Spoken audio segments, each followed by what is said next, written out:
Good morning, friends. It's wonderful to connect with you today. Before we begin, if you're new here, I'm a professor at the University of Texas, and on this channel we talk about practical ways to enhance our health and vitality in our golden years. Please take a moment to hit that subscribe button and ring the notification bell so you don't miss any of our upcoming videos filled with valuable information, just like today's topic. Today we're going to discuss something that might surprise you. 5 potentially dangerous mistakes many of us make when drinking water in the morning. Now you might be thinking, how can something as simple as drinking water be dangerous? Well, my dear friends, it's all about the how, when, and what. Along the way, we'll also explore some essential daily habits for maintaining energy throughout your day and important indicators of heart health that you should be monitoring. Water is life. Our bodies are composed of approximately 60% water, and as we age, proper hydration becomes even more crucial. Yet many of us are making simple mistakes with our morning water routine that could be undermining our health without us even realizing it. The good news is that once you know what these mistakes are, they're easy to correct, and doing so can dramatically improve your energy levels, heart health, and overall well-being. So get comfortable. Perhaps with a glass of water beside you. We'll talk about the right way to drink it, and let's dive into these 5 morning water mistakes and how to transform them into health-promoting habits. Mistake 1. Drinking ice-cold water first thing in the morning. Many of us enjoy a refreshing glass of ice-cold water, especially upon waking. It feels invigorating, doesn't it? Unfortunately, this common practice can actually shock your system and potentially create problems, particularly for seniors. Let me introduce you to Martha, who for years started her day with a large glass of ice water from her refrigerator. She found it refreshing and thought it would help wake up her metabolism. However, Martha frequently experienced uncomfortable stomach cramps shortly afterward, and sometimes felt a tightness in her chest that worried her. She didn't connect these symptoms to her morning water routine until her doctor explained the potential impact. In contrast, her neighbor Richard switched to room temperature or slightly warm water first thing in the morning. Within weeks, he noticed his digestion had improved, and he experienced far fewer episodes of morning stiffness in his joints. Why does this happen? When you drink very cold water, especially first thing in the morning when your body is still warming up from sleep, it causes your blood vessels to constrict and can shock your digestive system. Your body has to expend energy to warm this water up to body temperature before it can be properly used, which puts stress on your heart and digestive system. For seniors, especially those with existing cardiovascular conditions, this sudden constriction of blood vessels can be particularly problematic. It can temporarily raise blood pressure and create unnecessary strain on the heart. The solution: opt for room temperature or warm water in the morning. If you really prefer cold water, let it sit out for 10-15 minutes before drinking, or add just a few ice cubes rather than making it ice cold. Some people benefit greatly from starting their day with warm water with a squeeze of lemon, which gently wakes up the digestive system and provides a small dose of vitamin C to start your day. Mistake 2. Drinking large amounts too quickly. The second common mistake is gulping down a large amount of water all at once after waking up. While it's important to rehydrate after a night's sleep, flooding your system with too much water too quickly can create problems. Consider George, who read somewhere that drinking a full liter of water immediately upon waking would flush toxins from his system and boost metabolism. George dutifully chugged 32 ounces of water every morning right after getting out of bed.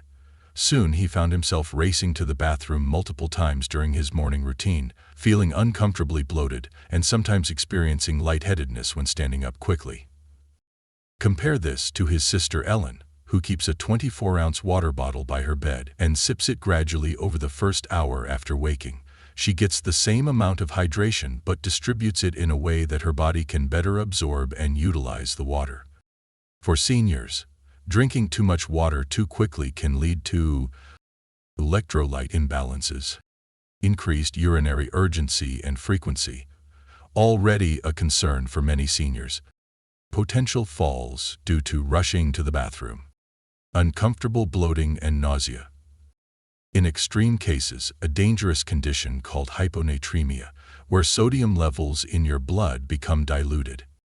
The solution? Instead of chugging large amounts of water immediately upon waking, keep a water bottle or glass nearby and sip gradually over the first hour or two of your morning.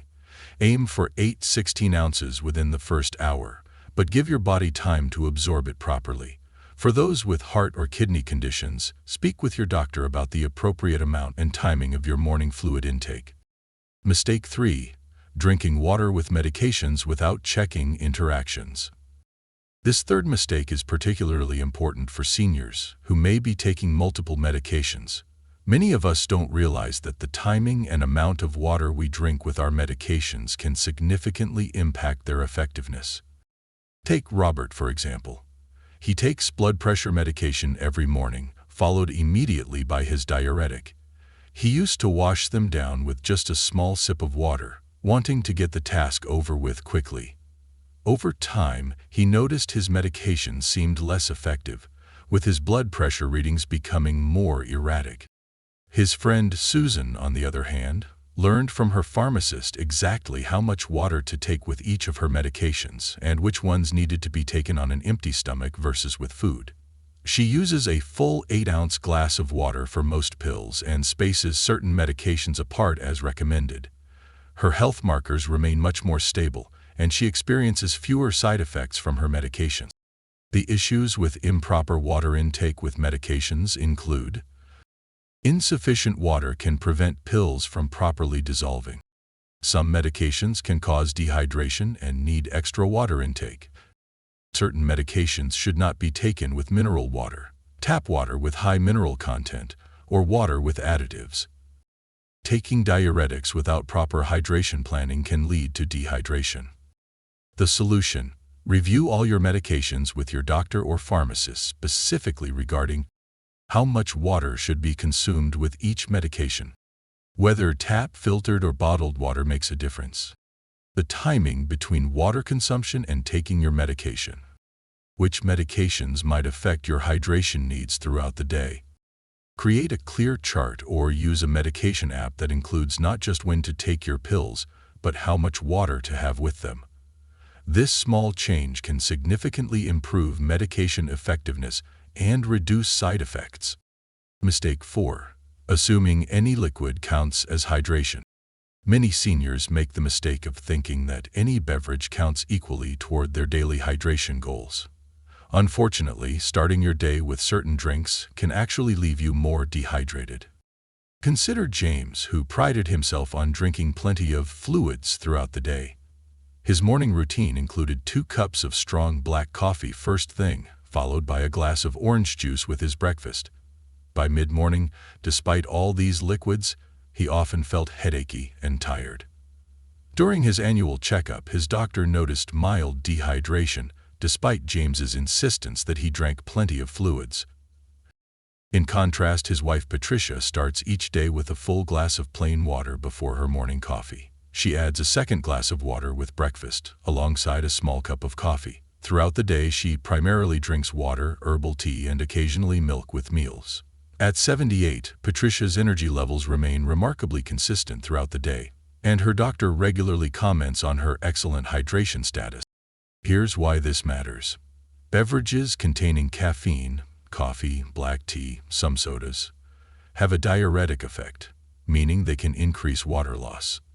Sugary drinks like juice or soda create an osmotic effect that requires additional water to process. Alcoholic beverages significantly increase dehydration. For seniors, proper hydration is especially crucial because our thirst sensation diminishes with age, making it easier to become dehydrated. Dehydration can mimic or worsen symptoms of dementia.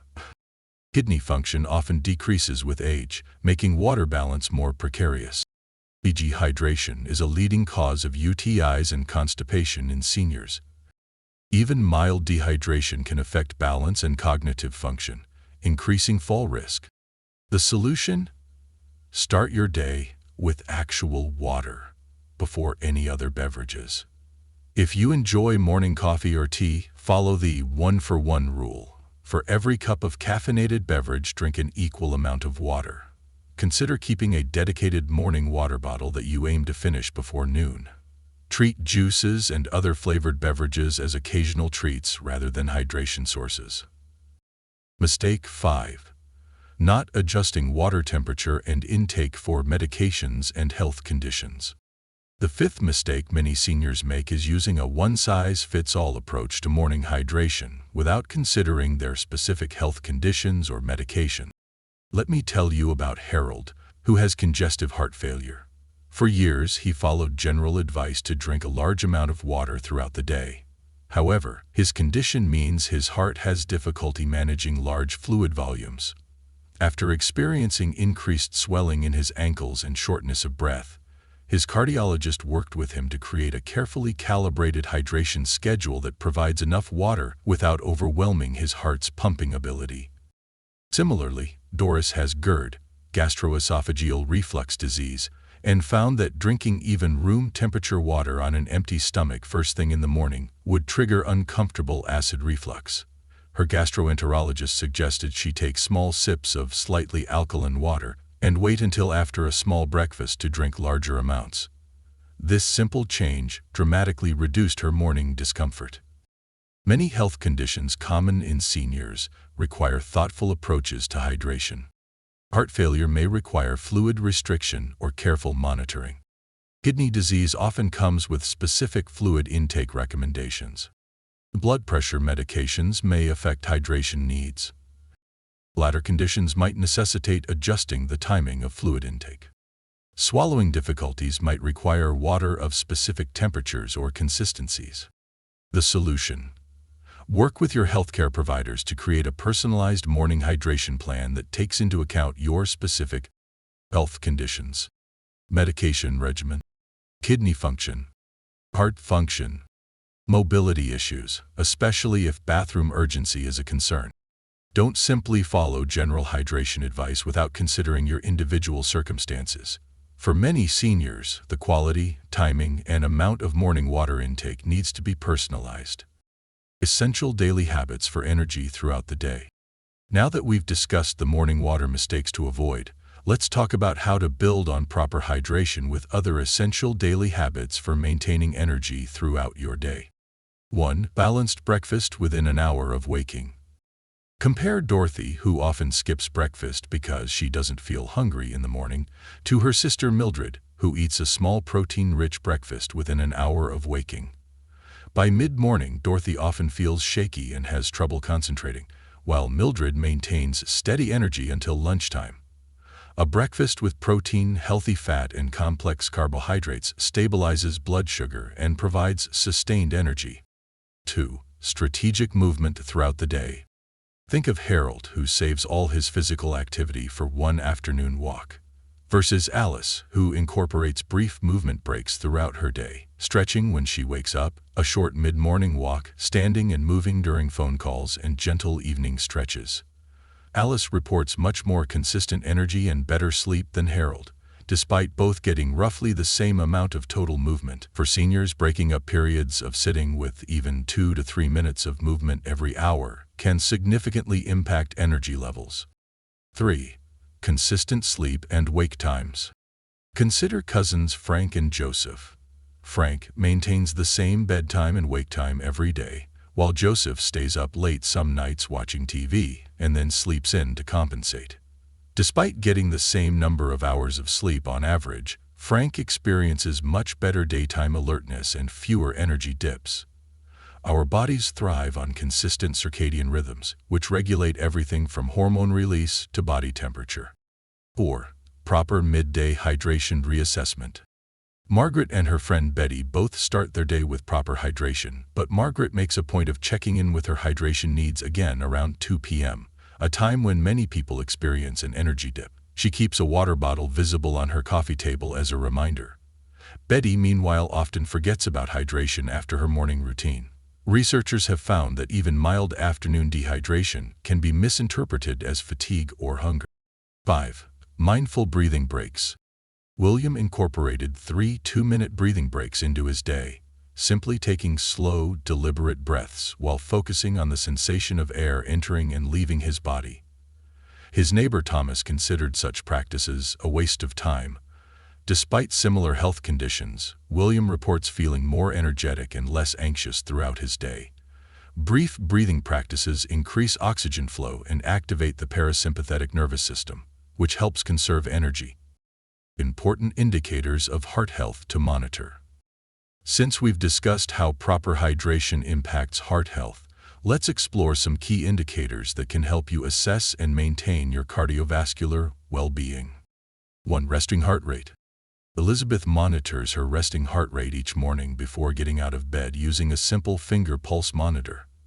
Over time, she noticed her rate dropped from 82 to 74 beats per minute as she improved her fitness and hydration.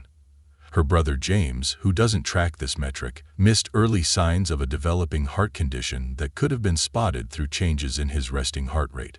For most seniors, a lower resting heart rate within the normal range of 60 to 100 bpm often indicates better heart efficiency and fitness. 2. Heart rate recovery after activity. Consider friends Ruth and Gloria, both 75 and with similar fitness levels. After climbing a flight of stairs, Ruth's heart rate returns to her baseline within 2-3 minutes, while Gloria's takes 5-6 minutes to normalize.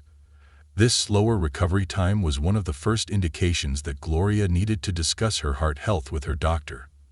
How quickly your heart rate returns to normal after physical exertion can be a significant indicator of cardiovascular fitness. 3. Blood pressure fluctuations. Richard and his wife Barbara both have controlled hypertension. Richard monitors his blood pressure at the same time each morning, after emptying his bladder but before taking medications or drinking coffee. Barbara checks hers at random times throughout the day. Richard's methodical approach allowed him to notice a pattern of higher readings on mornings after having salty dinners, information he was able to share with his doctor to fine-tune his treatment plan. Consistent monitoring provides much more valuable information than occasional checks. 4. Shortness of breath during daily activities. Patricia noticed she was becoming winded while folding laundry, an activity that had never caused her difficulty before. Rather than simply attributing it to getting older, she mentioned it to her doctor, who discovered and treated an early heart valve issue. Her neighbor Stanley experienced similar symptoms but dismissed them as normal aging, missing an opportunity for early intervention. Pay attention to changes in your breathing capacity during familiar activities. 5. Swelling patterns in your feet, ankles, and hands. Martha began taking photos of her ankles each evening and noticed that on days when she missed her morning water routine and then overcompensated with large amounts later, she experienced more swelling. This information helped her doctor adjust both her fluid recommendations and medication timing. Monitoring for and documenting patterns of swelling can provide valuable insights into both heart and kidney function. Small changes, remarkable results. My dear friends, as we've seen today, something as seemingly simple as how you drink water in the morning can have profound effects on your health, energy, and quality of life. The beautiful thing about the changes we've discussed is that they're accessible to everyone and can be implemented starting tomorrow morning. Remember Martha, who switched from ice-cold to room-temperature water and saw improvements in her digestion and joint stiffness? Or Richard, who works with his doctor on a personalized hydration plan that supports his heart condition rather than challenging it? These aren't dramatic interventions. They're thoughtful adjustments that honor the unique needs of our maturing bodies. What I find most encouraging about these strategies is how interconnected they are.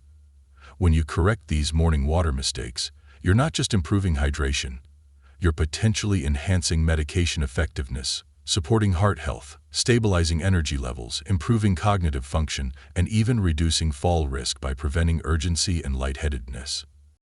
As we age, it becomes increasingly important to pay attention to these subtle but significant aspects of health maintenance.